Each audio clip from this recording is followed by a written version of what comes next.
हारिनि थाखाय देरहासारनाय। खुलुमबाय लोगोफोर, आंनि गोसो गोरबोजों आंनि बे इउटुब चेनेलाव नोंथांमोन बयखौबो बरायनाय जाबाय। दिनै बोथोरा ओरैबायदि गरम आरोना, अखा हाहां आरो जोमैबो दं। ओरैबायदि गरम जादों आरोना, गोसनो बेसेबां गोलोमदै हुगारनो आरोना। दा लोगोफोर, आं मोननैसो नोंसिनि सिगाङाव भिडिअ शेयार खालामनो सानदों। जोंनि मानगोनां सार डक्टर रन्जन दैमारिया गोबांथार बेबायदि गामि गावनि बर' हारिखौ, बर' हारि अनसायग्रा बर' सुबुंफोरखौ एबा बर' पाब्लिकफोरखौ बेबायदि लोगो हमदों।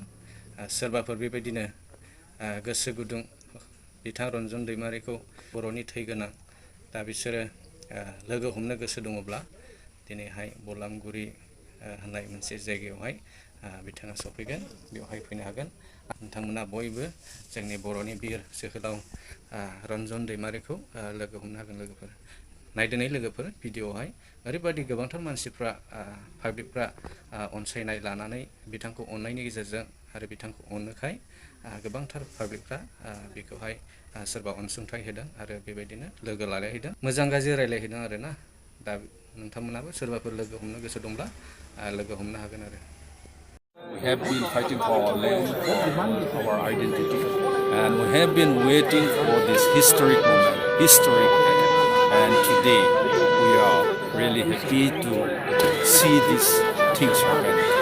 So we are happy to sign an agreement, and hopefully this agreement will usher in a new era, an era of peace and development and harmony. Thank you.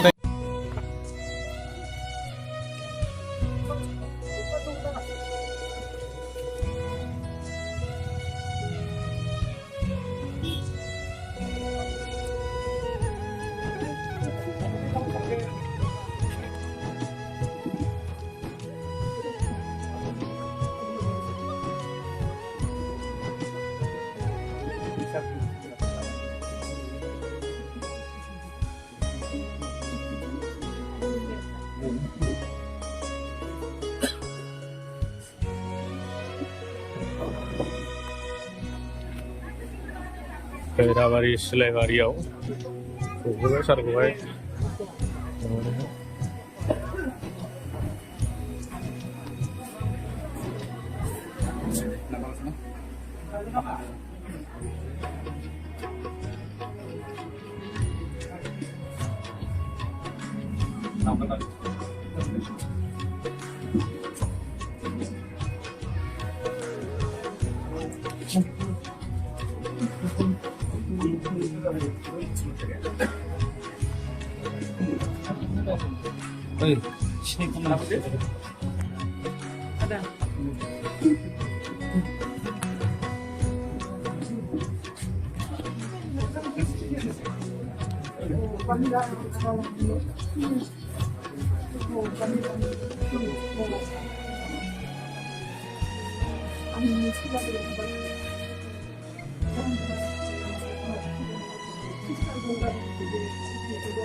Terima kasih.